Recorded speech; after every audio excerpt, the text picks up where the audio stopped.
Habit is a routine of behavior that is repeated regularly and occurs subconsciously. This varies from person to person. Now, 7 habits. First is be proactive.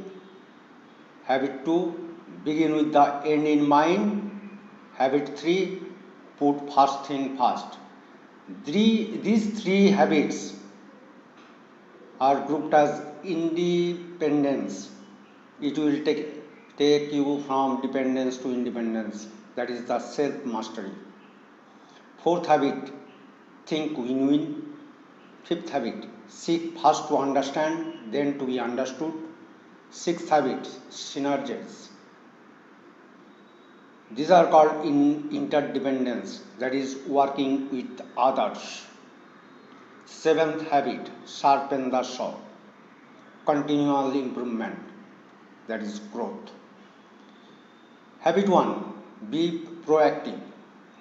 My dear friend, two people can see the same thing and yet differ from each other. There are two types of people, reactive people and proactive people. Reactive people take a passive stance. They believe the world is happening to them. They say things like, there's nothing I can do. That's just the way I am. But proactive people, however, recognize they have responsibility or responsibility, which Kobe defines as the ability to choose how you will respond to a given situation. In order to be proactive, we must focus on the circle of influence. My dear friend, I'll explain you what is circle of influence and circle of concern.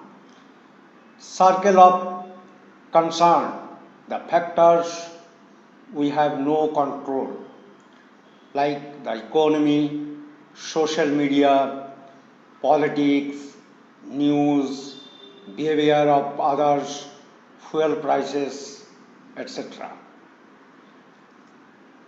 But we have the circle of influence, that is factor we can control, and we should focus on the circle of influence. That is my behavior, my actions, my words, my attitude, what I read, what I watch in TV, what I post in social media. This circle of influence we should work upon, and we should expand our circle of influence towards circle of concern, my dear friend. Second habit, begin with the end in mind. My dear friends, we should know all things are created twice. First creation, that is in mind. Second creation, in reality, real. So start with a clear destination in mind. Kobe says we can use our imagination to develop a vision of what we want to become and use our conscience to decide what values will guide us. My dear friend, suppose we want to have a house, or want to become an engineer, or want to become a teacher. So this is your goal. So first you think how you will do it. So it is created in mind.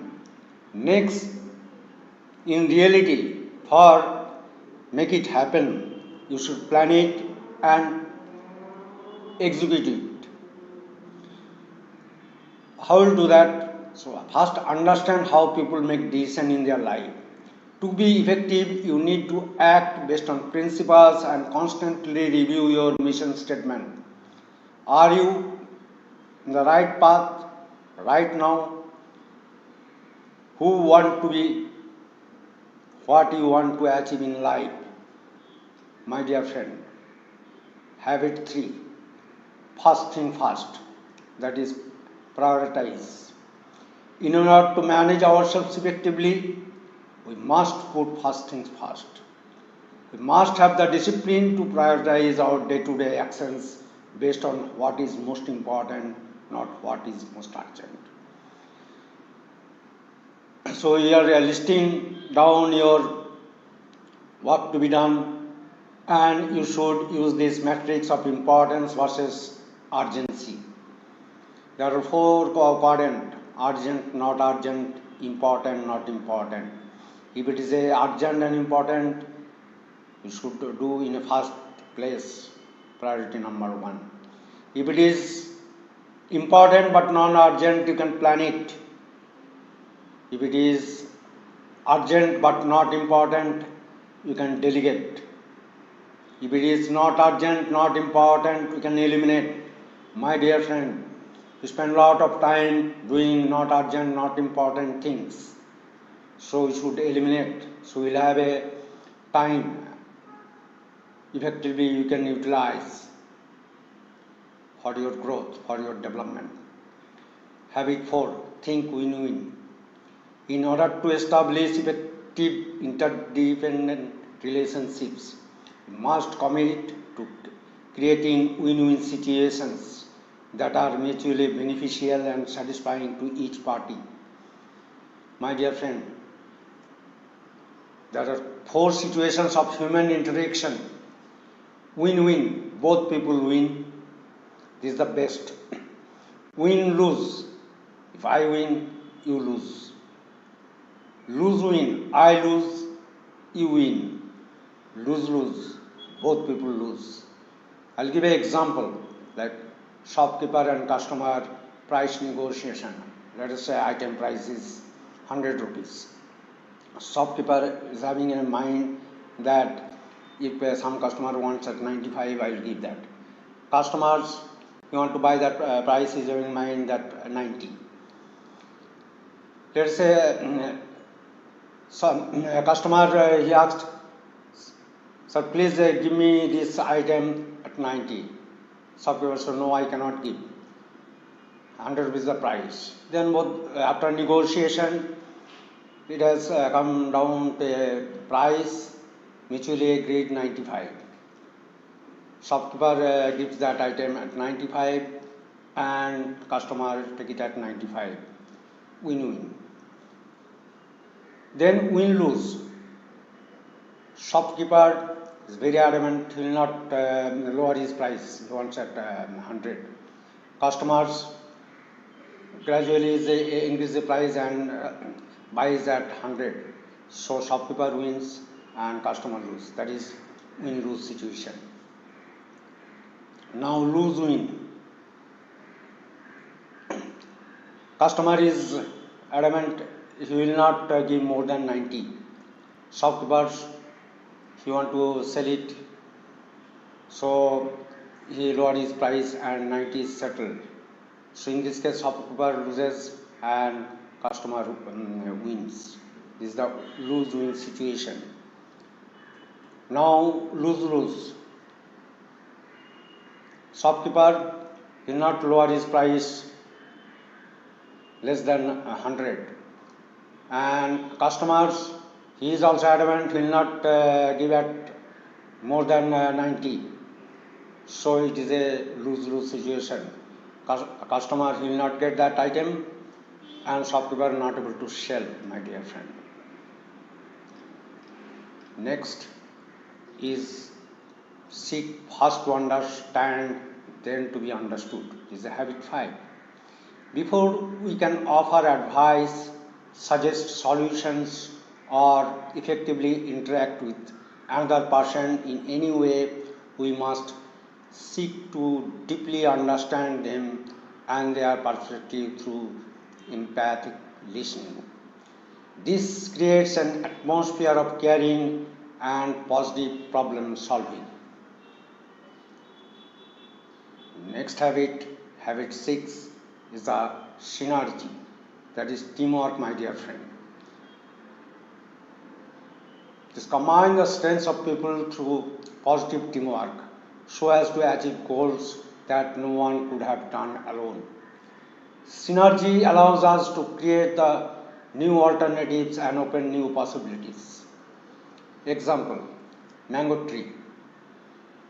Mangoes are at a higher height than the people. Two people are standing, but individually they are not able to pick that mango. Then they decided what to do. Then one person climbed over other person and he has reached that mango and picked the mango. So with teamwork it is possible. So my dear friend, in maths 1 and 1 it makes 2, but in our synergy 1 and 1 can it be 11, can it be 100, my dear friend. Seventh habit, sharpen the saw, that is the growth. To be effective, we must devote the time to renewing ourselves physically, spiritually, mentally, and socially. Continuous renewal allows us to synergistically increase our ability to practice each habit. So we must practice all the 6 habits on regular basis. So it will be develop our habits and there will be continuous growth.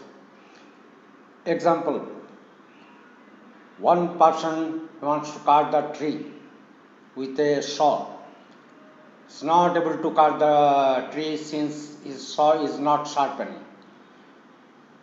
One person came, is the experienced person. He told that man, why you are not sharpening your saw? If you sharpen your saw, you can easily cut the tree. The person replied, I don't have time. My dear friend, you have to manage time and you have to sharpen your tools for your continuous growth. Thank you, my dear friend, for your active listening. Thanks a lot.